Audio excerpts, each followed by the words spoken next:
Most welcome. फिर से आपका जैन ट्यूटर में स्वागत है और यहाँ पर हम आ गए हैं वीडियो के पार्ट थर्ड पे। तो आप लोगों ने यहाँ पे वीडियो के पार्ट वन पार्ट टू देख ही लिए होंगे। तो हम यहाँ पे कर रहे हैं chapter laws of motion class ninth ICSE board. तो चलिए हम आगे के पार्ट के लिए कंटिन्यू करते हैं। तो यहाँ पे नेक्स्ट टॉपिक हमारा आ जाता है लीनियर मोमेंटम। अब देखिए लीनियर मोमेंटम क्या होता है, उससे पहले मैं आपसे कुछ क्वेश्चंस करूंगा। आप अपने आप से देखिए, सोचिए मैं क्या आपसे कहना चाह रहा हूँ। तो देखिए जैसे मैंने आपसे कहा पेन, तो आपके दिमाग में इमेज आ जाएगी किसकी, पेन की। मैंने आपके से कहा ग्लास, तो आपके दिमाग में आ जाएगी इमेज ग्लास की। तो क्या होता है ना कि बहुत सारी चीजें होती है कि जैसे ये नाम बोलते हैं तुरंत हमारे दिमाग में इमेज आ जाती है। सिमिलर वे में अब यहाँ पे हम जैसे देख रहे हैं लीनियर मोमेंटम, तो आप बिल्कुल यहाँ पे ब्लैंक हो गए, कोई भी आपके दिमाग में इमेज नहीं आई। जी हाँ, बिल्कुल कोई भी इमेज आपके दिमाग में नहीं आ रही है, क्योंकि बहुत सी चीज़ें ऐसी होती है जो इमेज लेस होती है, उसकी कोई इमेज पर्टिकुलर नहीं होती है। और देखिए हमारा जो माइंड होता है वो इमेजेस को जानता है, तभी बचपन से हमें ABCD जो होती है वो ए फॉर एप्पल, एप्पल को दिखा के, बी फॉर बॉल, बॉल को दिखा के ही करी जाती है। तो यहाँ पे अगर आपसे कहा जा रहा है कि लीनियर मोमेंटम क्या है, तो आप देखिए यहाँ पे बिल्कुल इसलिए ब्लैंक है क्योंकि लीनियर मोमेंटम की कोई भी इमेज नहीं होती, इसकी कोई भी इमेज नहीं होती है। तो ये लीनियर मोमेंटम फिर क्या चीज़ होती है, अगर ये इमेज नहीं है, क्या नहीं है, तो ये देखेंगे यहाँ पे क्या चीज़ है। तो मैं आपको बता दूं, ये एक प्रकार की क्या होती है, कैलकुलेशन होती है। लीनियर मोमेंटम को लिखते हैं पी से, और ये मोमेंटम किसकी कैलकुलेशन होती है, मास और वेलोसिटी का प्रोडक्ट। तो ये मास और वेलोसिटी का क्या होता है, प्रोडक्ट होता है लीनियर मोमेंटम। तो अब आप समझ ही गए कि यहाँ पे कोई इमेज नहीं है, ये आप इसको कैसे याद रखेंगे। तो ये एक प्रकार की क्या है, कैलकुलेशन है। मोमेंटम हमें बताता है कि कितने वेलोसिटी, कितना बॉडी का मास है और बॉडी कितनी स्पीड से मूव कर रही है। तो उन दोनों का जो प्रोडक्ट है वो आपको बताएगा मोमेंटम। तो देखिए यहाँ पे मोमेंटम की डेफिनेशन मैंने लिख रखी है, तो उसको समझ लेते हैं। It is defined as the product of the mass and the velocity of the body, it is denoted by P. तो ये क्या चीज़ है, मास और वेलोसिटी का प्रोडक्ट है, जिसको हम किससे रिप्रेजेंट करते हैं, मोमेंटम को पी से। तो पी का यहाँ पे हमारे पास फॉर्मूला आ गया, पी बराबर कितना आ गया, mb। अब देखिए इसकी यूनिट पूछी जाएगी, तो यूनिट निकालने के लिए पहले हम मास की यूनिट ले लेते हैं। तो मास की यूनिट क्या होती है, किलोग्राम। वेलोसिटी की यूनिट क्या होती है, मीटर पर सेकेंड। इसको हम इस तरह से भी ले सकते हैं, किलोग्राम, मीटर, और सेकेंड को अगर ऊपर ले जाते हैं तो ये सेकेंड माइनस वन। तो ये आपकी कौन सी यूनिट हो गई, SI यूनिट। जी हाँ, ये आपकी SI यूनिट हो गई। अगर आपसे पूछा जाता है what is the CGS unit, तो CGS यूनिट क्या होती है, आप लोगों ने पढ़ रखा होगा। CGS में किलोग्राम को किस में लेते हैं हम, ग्राम में। मीटर को कंसिडर करते हैं सेंटीमीटर में। और टाइम जो होता है सेकंड, वो एज इट रहता है। तो ग्राम सेंटीमीटर पर सेकंड, ये इसकी हो गई कौन सी, CGS यूनिट। तो देखिए मैंने यहाँ पे फेयर रूप से लिख दिया है। इसकी जो SI यूनिट अगर आपसे पूछी जाती है, what is the SI unit of linear momentum. देखिए लीनियर मोमेंटम को सिर्फ मोमेंटम भी बोल सकते हैं, जरूरी नहीं कि उसको लीनियर मोमेंटम ही कहा जाए। तो यहाँ पे किलोग्राम मीटर पर सेकंड इसकी यूनिट है। और इसको हम लिखने का तरीका यहाँ पे इस तरह से भी शो कर सकते हैं, kilogram metre second minus one. और CGS यूनिट अगर आपसे पूछी जाती है तो क्या हो जाएगा, gram centimetre second minus one. अब इस पे एक क्वेश्चन और पूछा जाता है कि लीनियर मोमेंटम कैसी क्वांटिटी है, it is the scalar of vector. तो देखिए जिसमें डायरेक्शंस होती है वो क्या कहलाती है, तुम्हारे वो क्या कहलाती है, वेक्टर क्वांटिटी। तो यहाँ पे इसमें मोमेंटम में क्या होती है, डायरेक्शन होती है, so it has vector quantity. अब नेक्स्ट जो आपसे पूछने जाएंगे वो है क्वेश्चंस, बहुत सारे क्वेश्चंस मोमेंटम के ऊपर बेस्ड आते हैं। लेकिन मैं यहाँ पे आपको कॉन्सेप्ट ऐसा बताऊंगा कि किसी भी टाइप का अगर कोई क्वेश्चन आपको आता है तो आप उस क्वेश्चन को बहुत ही आसानी से प्रॉमिस कर लेंगे। जी हाँ, ये आप बिल्कुल राइट चैनल पे चल रहे हैं। यहाँ पे जैन ट्यूटर में आप जो पढ़ रहे हैं, मैं आपको एक एक चीज बिल्कुल अच्छे से एक्सप्लेन इसलिए करूंगा क्योंकि कोई भी किताबों का, बुक्स का कोई रोल नहीं होता है, किसी भी चीज का कोई रोल नहीं होता है। आपसे अगर कोई क्वेश्चन आपके टॉपिक से पूछा जाए तो उसका आंसर आपको आना चाहिए। तो बस मैं इसी के बिहाफ पे कॉन्सेप्ट के आपको क्लियर कर दूंगा, तो आपको यहाँ पे कोई भी प्रॉब्लम नहीं आएगी। अब देखिए यहाँ पे मोमेंटम के बेस पे मैंने कुछ क्वेश्चंस जो बनाए हैं और उसी पे एग्जाम पे आते भी है। तो चलिए हम क्वेश्चंस को पहले समझते हैं। ये हमारे पास एक ट्रक है, जी हाँ ये एक ट्रक है। और ये हमारे पास क्या है, एक कार है। ये मैं भी आपको क्वेश्चंस का रूप समझा रहा हूँ कि क्वेश्चंस में क्या आपसे पूछा जाएगा। तो एक ट्रक है, एक कार है।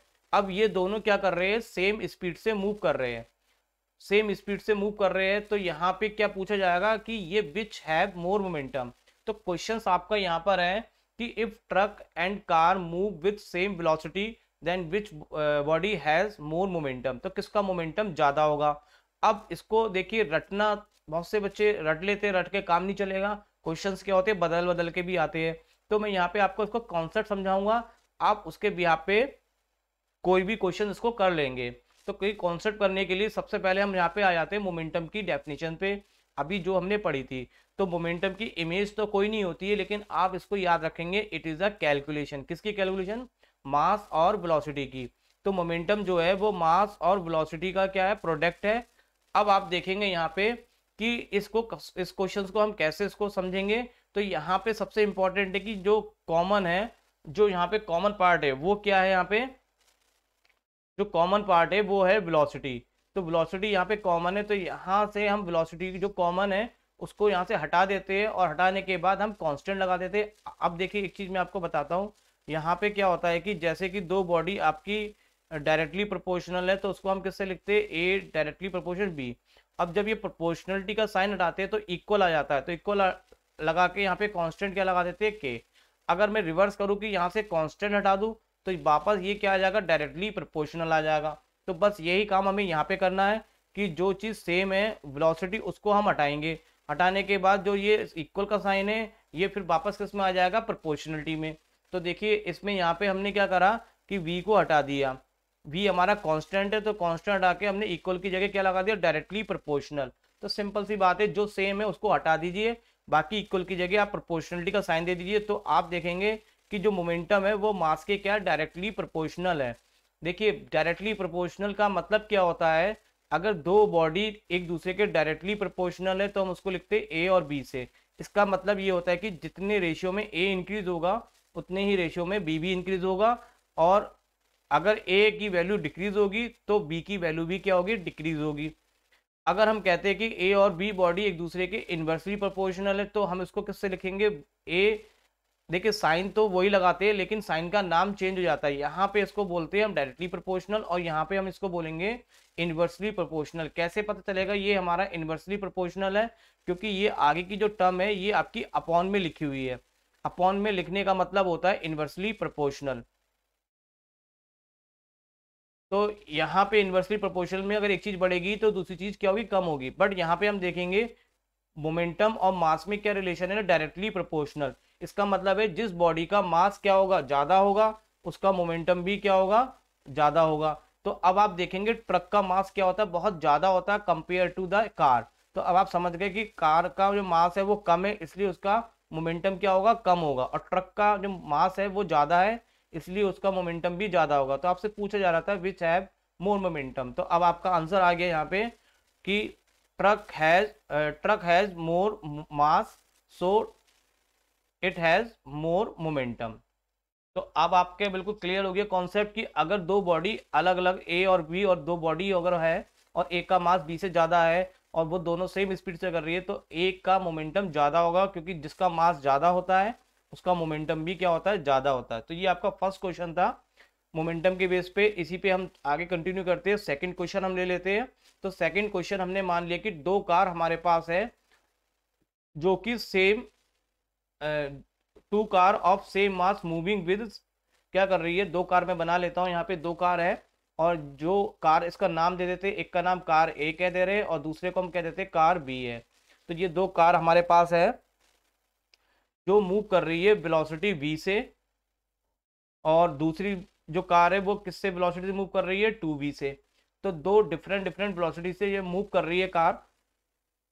अब यहाँ पे आपसे क्वेश्चन पूछा जाएगा कि विच हैज मोर मोमेंटम। देखिए क्वेश्चन चेंज हो गया, वहां पे क्या था कि वेलोसिटी सेम थी और पूछा जा रहा था कि किसका मोमेंटम ज्यादा होगा। यहाँ पे सेम क्या है, बॉडी का मास है। मास सेम क्यों है, क्योंकि दोनों बॉडी सिमिलर है, दोनों बॉडी एक जैसी है, कार है और कार, दोनों का मास क्या सेम है, बट दोनों क्या है कि अलग अलग स्पीड से चल रही है, एक बी से और एक 2v से। तो आपसे पूछा जा रहा है किसका मोमेंटम क्या होगा, ज्यादा होगा। तो हम देखें यहाँ पे फिर से हम इसको समझने के लिए फॉर्मूला लिख लेते हैं मोमेंटम का। मोमेंटम का फॉर्मूला होता है P बराबर m इंटू बी। अब देखिए जो चीज सेम है ना, सेम जैसे मास है, यहाँ पे बहुत आसान क्वेश्चन है ये, जो सेम है उसको आप हटा दीजिए। सेम कौन है यहाँ पे, मास, तो मास को हटा दीजिए। अब जब किसी चीज को हटाएंगे तो इक्वल की जगह क्या आ जाएगा, प्रोपोर्शनलिटी का साइन हो जाएगा। तो यहाँ पे क्या आ जाएगा, मास को हमने हटा दिया और ये इक्वलिटी, इक्वल की जगह क्या आ गया, प्रोपोर्शनलिटी का साइन आ गया। तो अब आप देखेंगे कि मोमेंटम जो है वो वेलोसिटी के डायरेक्टली प्रोपोर्शनल हो गया। अब बिल्कुल आपका आंसर क्लियर हो जाता है। देखिए कार बी की जो वेलोसिटी है 2v है और कार ए की वेलोसिटी क्या है, v है। तो कार बी की जो वेलोसिटी है वो 2v बहुत ज्यादा है, तो जिसकी वेलोसिटी ज्यादा होगी उसका मोमेंटम भी ज्यादा होगा। तो आपका आंसर निकल के आ गया कि car B has more momentum because its velocity is more than car A. तो कार ए की जो वेलोसिटी है वो क्या है, ज्यादा है। सिंस कार वेलोसिटी हैज, यहाँ पे लिखना रह गया मोर वेलोसिटी, कि कार की वेलोसिटी क्या है, मोर है, so it has more momentum. तो बहुत आसान होते हैं क्वेश्चंस कि फॉर्मूले में जो चीज सेम होती है उसको हटा दीजिए, बाकी जो रिलेशन होगा वो आपका आ ही जाएगा। थर्ड क्वेश्चन पे चलते हैं। अभी मोमेंटम के थर्ड क्वेश्चन में जैसे कि फिर से मैं एक ट्रक बना लेता हूँ, एक कार बना लेता हूँ, बट इस बार यहाँ पे क्वेश्चन थोड़ा चेंज कर दिया है। क्वेश्चन में यहाँ पे क्या है इस बार, कि जो आपका यहाँ पे मोमेंटम है वो सेम है, मोमेंटम सेम है। और क्वेश्चन अब आपसे पूछा जा रहा है कि कौन ज्यादा तेजी से चलेगा, किसकी वेलोसिटी क्या होगी, ज्यादा होगी। तो देखिए कैसे निकालेंगे इस क्वेश्चन को। तो फिर से हम यहाँ पे आ जाते हैं। हमने क्या लिखा, मोमेंटम का फॉर्मूला लिखा मास इनटू वेलोसिटी। अब यहाँ पे जो चीज सेम है ना उसको आप हटा दीजिए। यहाँ पे सेम कौन है, पी, तो हम पी को हटा देते हैं। हटाने का मतलब पी की जगह अब बिल्कुल जीरो तो नहीं लिख सकते, तो पी को हटाने के बाद हमने उसकी जगह क्या लिख लिया, 1, और इक्वल की जगह हमने लिख लिया प्रोपोर्शनलिटी का साइन। अब हमसे पूछा जा रहा है कि किसकी वेलोसिटी ज्यादा होगी। तो देखिए इसको हम फॉर्मूले को थोड़ा इस तरह से कर लेते हैं, हमें वेलोसिटी निकाल लेते हैं, तो मास इसके डिवाइड में चला जाएगा, तो वेलोसिटी का फॉर्मूला आ गया 1/m। तो इसका मतलब ये अपॉन में आ रहा है, तो अपॉन का मतलब होता है ये इनवर्सली प्रोपोर्शनल। और इनवर्सली प्रोपोर्शनल में है कि अगर मास ज्यादा होता है तो वेलोसिटी कम होगी, और मास कम होगा तो वेलोसिटी ज्यादा। अब आपसे क्वेश्चन में पूछा जा रहा है कि किसकी वेलोसिटी ज्यादा है। तो किसकी वेलोसिटी ज्यादा है, जिसका मास कम होगा उसकी वेलोसिटी क्या होगी, ज्यादा। अब आप जानते हैं कार और ट्रक में क्या है कि मास किसका कम होता है, कार का। तो कार का मास कम है इसलिए उसकी वेलोसिटी क्या होगी, ज्यादा। तो यहाँ पे क्या आ गया, since car has less mass so it has more velocity. तो देखिए कितना आसान क्वेश्चन से समझने के लिए सिंपल सी बात है कि लॉजिक क्या है कि जो भी आपका सेम है उसको आप हटा दीजिए, बाकी जो भी प्रोपोर्शनल और डायरेक्टली इनवर्सली प्रोपोर्शनल जो भी रिलेशन आ रहा है उसके भी आप पे आपका आंसर कितनी आसानी से निकल के आ जा रहा है। तो ये 3 टाइप के क्वेश्चन थे। तो मोमेंटम पे इस तरह से कई सारे क्वेश्चन आपसे पूछे जाते हैं। नेक्स्ट आते हैं हम अगले टॉपिक के, चेंज इन मोमेंटम। चेंज क्या होता है, चेंज का मतलब आप जानते हैं कि किसी चीज को, जैसे अभी कोई बॉडी आपके पास, मान लीजिए कि अभी आपके पास 10 रुपीज है, ठीक है, और कुछ देर बाद आपको किसी आपके फादर ने मदर ने कुछ पैसे और आपको ऐड दे दिए, सपोज 5 रुपए दे दिए, तो आपके पास कितने हो गए, 15। अब यहाँ से यहाँ तक कितना चेंज हुआ, तो चेंज निकालने के लिए हमेशा आप याद रखेंगे फाइनल में से इनिशियल को माइनस करते हैं। फाइनल आपके पास क्या है, 15 रुपीज, और इनिशियल में कितने थे, 10, तो कितना चेंज आ गया आपके पैसों में, 5 रुपीज का डिफरेंस आ गया। सिमिलर वे में यहाँ पे हम समझेंगे चेंज इन मोमेंटम। तो उसके लिए मैंने कार बनाई। सपोज ये कार है, इसकी जो वेलोसिटी है, जिस वेलोसिटी से चल रही है वो इनिशियल वेलोसिटी क्या है, u है। अब कार चलते चलते क्या हो गई, उसकी स्पीड बढ़ गई, तो स्पीड बढ़ के उसकी फाइनल वेलोसिटी कितनी हो गई, v। तो u उसकी क्या है, इनिशियल वेलोसिटी थी, और v क्या है, फाइनल वेलोसिटी। सपोज कार का मास हम ले लेते हैं यहाँ पे, कितना, कार का मास हमने मान लिया कितना है हमारे पास, m है। तो अब हम निकालेंगे चेंज इन मोमेंटम। तो अभी आपने देखा मोमेंटम में जब चेंज निकालेंगे तो हमेशा ध्यान रखना है, चेंज निकालने के लिए क्या करेंगे, फाइनल में से इनिशियल को क्या कर देंगे, हम माइनस करेंगे, फाइनल माइनस इनिशियल। अब मोमेंटम आप जानते हो, तो देखिए चेंज के लिए हम लिखते हैं डेल्टा पी से, इसको ट्रायंगल नहीं पढ़ेंगे यहाँ पे, इसका मतलब क्या है, delta, this is called delta. Delta represent करता है स्मॉल के लिए। तो जो चेंज है वो स्मॉल है, और किसमें चेंज है, पी, पी का मतलब मोमेंटम। तो इसको शॉर्टकट में चेंज इन मोमेंटम को हम लिखते हैं डेल्टा पी से। और देखिए मोमेंटम आपने निकाला, मोमेंटम का फॉर्मूला क्या होता है, मास इनटू वेलोसिटी। तो मास m है कार का, और फाइनल वेलोसिटी लेंगे क्योंकि फाइनल निकाल रहे हैं, तो फाइनल वेलोसिटी क्या है आपके v, और इनिशियल मोमेंटम क्या हो गया आपका, mass into initial velocity.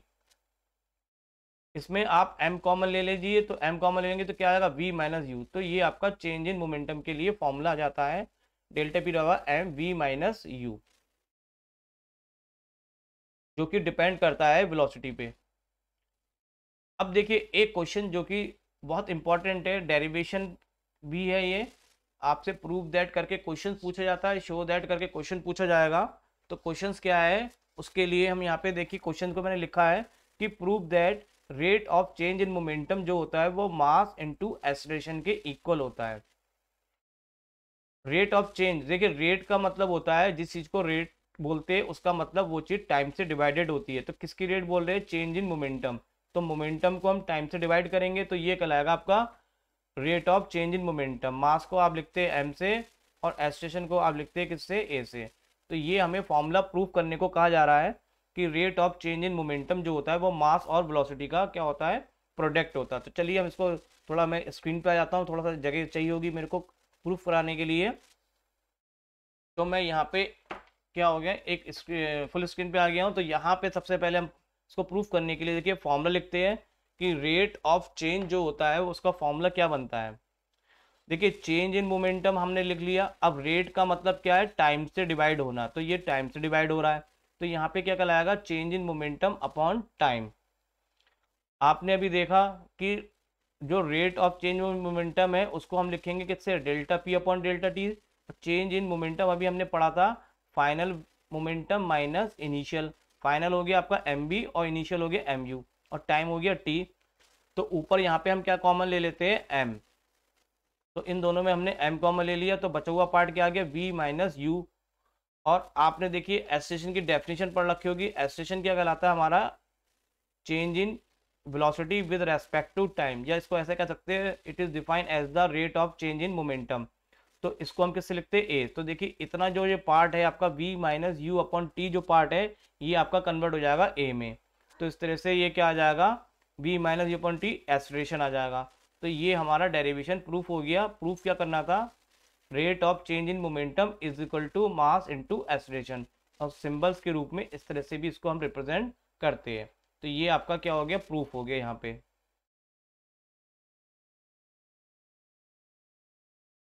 Next topic पे आते हैं हम यहाँ पे। अब देखिए यहाँ ये बहुत इंपॉर्टेंट है, न्यूटन्स लॉ ऑफ मोशन। जी हाँ बिल्कुल, आप समझ लीजिए कि इनमें से कोई ना कोई तो लॉज पूछा जाता है। तो आपके नॉलेज के लिए आपको पता है कि लॉज जो होते हैं वो 3 टाइप के होते हैं। There are 3 law. जो फर्स्ट लॉ होता है, फर्स्ट लॉ को हम बोलते हैं न्यूटन का फर्स्ट लॉ भी कहते हैं, as well as law of inertia भी कहते हैं। अब देखिए मैंने आपको वीडियो के पार्ट 1 में इनर्शिया बताया था। इनर्शिया क्या चीज़ होती है? इनर्शिया एक ऐसी प्रॉपर्टी होती है जिसमें कि कोई बॉडी अपनी पोजीशन को अपने आप चेंज नहीं करती है। तो inertia is defined as the property in which body never change it position by itself, this is called inertia. लेकिन यहाँ पे इनर्शिया नहीं है, थोड़ा सा यहाँ पे देखिए लिखा क्या? Law of inertia. तो दोनों में डिफरेंस है, वो इनर्शिया है और यहाँ पे हम क्या पढ़ेंगे? Law of inertia. अब देखिए लॉ ऑफ इनर्शिया क्या कहता है कि जैसे कि एक ये कोई बॉडी है, इसको मैं अगर टेबल पे यहाँ पे रख दूँ तो आप देखेंगे कि ये बॉडी अपनी पोजीशन अपने आप कभी भी चेंज नहीं करेगी। ये चेंज तब करेगी जब इस पर कोई ना कोई फोर्स क्या करेंगे? हम अप्लाई करेंगे। जब ये फोर्स अप्लाई करेंगे तो ये बॉडी यहाँ से मूव होके इधर आ जाएगी। तो इस तरह से इसमें क्या हो जाएगा? चेंज। तो ये रेस्ट से किस में आ गई? मोशन में। अभी कोई हमारे पास कार है, बहुत फनी कार बना रहा हूँ मैं आपके लिए, शायद मेरी ड्राइंग तो अच्छी नहीं है, चलिए कोई बात नहीं, ये मैंने ऐसी रफली कार बना दी, कार ही समझ लीजिए। जी हाँ, तो ये कार है, कार मूव कर रही है। अगर मैं इसको वेलोसिटी, किसी वेलोसिटी से मूव कर रही है, अगर इसको रोकूंगा तो इस पर भी मैं ब्रेक लगाऊंगा। ब्रेक लगाने का मतलब है फोर्स अप्लाई करना। तो आपने देखा कि अगर कोई वो ऑब्जेक्ट मूव कर रहा है तो उसको रोकने के लिए भी फोर्स चाहिए, या कोई ऑब्जेक्ट अगर रेस्ट में है तो उसको चलाने के लिए भी फोर्स चाहिए। और यही आपका न्यूटन का फर्स्ट लॉ कहता है कि इसको लॉ ऑफ इनर्शिया भी कह सकते हैं। क्या कहता है कि कोई भी बॉडी अगर रेस्ट में है या मोशन में है तो वो तब तक रेस्ट और मोशन में रहेगी जब तक कि उस पर कोई फोर्स हम अप्लाई ना कर दे। तो यही इसका स्टेटमेंट है। तो मैं स्टेटमेंट यहाँ पे लिख दिया मैंने, क्योंकि मेरा आपसे प्रॉमिस है कि मैं आपको एक्सप्लेनेशन के साथ साथ आपको नोट्स भी प्रोवाइड कराऊंगा। तो ये आप स्क्रीनशॉट भी लेके इनके नोट्स को अपने आप से तैयार कर सकते हैं। और मैं तो कहूँगा कि कोई भी नोट्स किसी के भी इतने अच्छे नहीं होते हैं जितने नोट्स अपने हाथों के द्वारा लिखे जाते हैं। तो आप स्क्रीन को पॉज कर करके इसको अपने आप से लिखा करिए, और साथ साथ लिखेंगे तो बहुत ज़्यादा बेटर रहेगा। तो देखिए इसका लॉ क्या कहता है? अकॉर्डिंग दिस लॉ कि if a body in rest और मोशन, कोई भी बॉडी अगर रेस्ट या मोशन में है तो वो कब तक रहेगी रेस्ट या मोशन में, जब तक कि unless an external force is applied on it, जब तक कि हम उस पर कोई फोर्स अप्लाई ना कर देते हैं तब तक वो बॉडी किस में रहती है, हमारी रेस्ट में रहती है। सेकंड लॉ पे आते हैं, न्यूटन का सेकंड लॉ करने से पहले अभी हमने देखी एक डेरिवेशन भी प्रूव किया था कि rate of change in momentum this will equal mass and product product of mass and acceleration. और देखिए यहाँ पे जो न्यूटन का सेकंड लॉ है वो ये कहता है कि rate of change in momentum जो होती है वो किसके इक्वल होती है, अप्लाइड फोर्स के इक्वल होती है। यानी कि बॉडी में जितना मोमेंटम में चेंज करेंगे वो उस पर लगने वाले फोर्स के इक्वल होती है। तो यही इसका स्टेटमेंट है। तो स्टेटमेंट क्या है, according this law the rate of change of momentum of the body is directly proportional to the force applied on it. यानी कि जो भी बॉडी में रेट ऑफ चेंज मोमेंटम होता है उस पर जो भी फोर्स अप्लाई होता है वो उसके इक्वल होता है। और इस हिसाब से हम देखेंगे, देखिए अभी हमने एक प्रूफ किया था delta P upon delta D M A, और ये हमारा न्यूटन के सेकंड लॉ से आया। अब इन दोनों को अगर हम ये दोनों को इक्वेशन बना के इक्वेट कर दे तो लेफ्ट पार्ट इक्वल है तो दोनों के राइट पार्ट भी क्या हो जाएंगे, इक्वल हो जाएंगे। तो हमें एक नया रिलेशन मिल जाएगा एफ बराबर एम ए। तो ये भी न्यूटन का सेकंड लॉ कह सकते हैं कि किसी भी बॉडी पे जब हम फोर्स अप्लाई करते हैं तो वो फोर्स मास और एक्सेलरेशन के प्रोडक्ट होता है। तो ये भी स्टेटमेंट इसके अकॉर्डिंग लिख सकते हैं आप, दोनों ही स्टेटमेंट आपके करेक्ट है। अब आते हैं न्यूटन के थर्ड लॉ पे। न्यूटन के थर्ड लॉ को बोलते हैं एक्शन रिएक्शन लॉ। अब देखिए एक्शन रिएक्शन लॉ का मतलब क्या होता है, तो मैं इसके लिए दो बॉडी ले लेता हूँ, ए और बी। सपोज मैंने ए बॉडी ने बी पे फोर्स अप्लाई किया, तो देखिए ये ए से बी फोर्स अप्लाई किया। अब बदले में बी बॉडी क्या करेगी, ए पे फोर्स अप्लाई करेगी। तो क्या आपने देखा, आपने देखा कि ए बी पे फोर्स लगाती है तो बी भी ए पे फोर्स लगा रही है। ए ने फोर्स इधर की तरफ लगाया सॉरी राइट साइड में, और बी ने इसको कहाँ लगाया, लेफ्ट साइड में। तो ये दोनों फोर्स आपस में इक्वल भी है और अपोजिट भी है। तो यही आपका लॉ है। अब ऐसे भी समझ सकते हैं एग्जाम्पल के तौर पे, अगर आप प्लीज इसको माइंड मत करिएगा, अगर आपको कोई एक थप्पड़ मारे ना तो आपका भी क्या मन करेगा, उसको एक थप्पड़ तो मैं मार ही दूं। इसका मतलब आप चाहेंगे कि जितना कोई आपके ऊपर एक्शन हुआ है ना उसका मैं उसका रिएक्शन दूं। रिएक्शन का मतलब उसका जवाब दूं। तो यही न्यूटन का थर्ड लॉ कहलाता है कि every action there is always an equal and opposite reaction. हर एक एक्शन का क्या होता है, एक अपोजिट और इक्वल रिएक्शन होता है। And this is called Newton third law as well as action reaction law. तो गाइज यहाँ तक ये वीडियो का पार्ट थर्ड था। अब वीडियो के ये पार्ट वन और पार्ट टू के ये थंबनेल मैंने आपको दिखाए हैं। अगर आप लोगों में से किसी ने अगर नहीं देखा है तो इन थंबनेल के जो लिंक है वो इसी वीडियो के मैं डिस्क्रिप्शन में दे दूंगा। आप वहाँ से भी जाके इस चैप्टर के पिछले टॉपिक को कवर कर सकते हैं। और मैं आप लोगों से ये भी कहना चाहता हूँ कि अगर वास्तव में आपको ये वीडियोस बहुत हेल्पफुल होते हैं तो इस चैनल को ज़रूर लाइक करिए। लाइक के साथ साथ इस चैनल को सब्सक्राइब भी करिए। आप सब्सक्राइब लाइक करने से क्या होता है कि मुझे बहुत मोटिवेशनल मिलता है और मैं बहुत मोटिवेट हो जाता हूँ, ताकि मैं और भी इतना मोटिवेट हो जाऊँ कि मैं आपको अच्छे से अच्छे वीडियो बना के दूँ। और इसके लिए आप जब सब्सक्राइब लाइक करें तो प्लीज़ बेल आइकन को भी प्रेस करिएगा। बस मैं आप लोगों से यही कहूँगा कि आप मेरे को मेरा बनाए हुए वीडियो पे कमेंट्स करते रहिए और बस ये बताइए कि सर ये वीडियो हमारे लिए कितने हेल्पफुल होते हैं, कितने नहीं होते हैं। और कोशिश ये है कि मैं आपको एनिमेशन के द्वारा या डायग्राम के द्वारा आपको हर चीज़ को एक्सप्लेन करूं। और ये मेरा आपसे बिल्कुल प्रॉमिस है कि आपको मैं इतना आसान बना के दूंगा कि कहीं भी आपको याद नहीं करना पड़ेगा, बस देखते देखते याद हो जाएगा। अभी ये हमारे चैप्टर के नोट्स चल रहे हैं। ये नोट्स कंप्लीट होने के बाद मैं यहाँ पे इसके न्यूमेरिकल्स भी कराऊंगा और एक्सरसाइज बेस को क्वेश्चंस को भी सॉल्व कराऊंगा। चलिए अभी यहीं तक के लिए हम करते हैं, अभी यहीं पे विदा लेते हैं आप लोगों से। तो चलिए थैंक यू वेरी मच, मिलते हैं हम नेक्स्ट वीडियो के पार्ट फोर्थ में।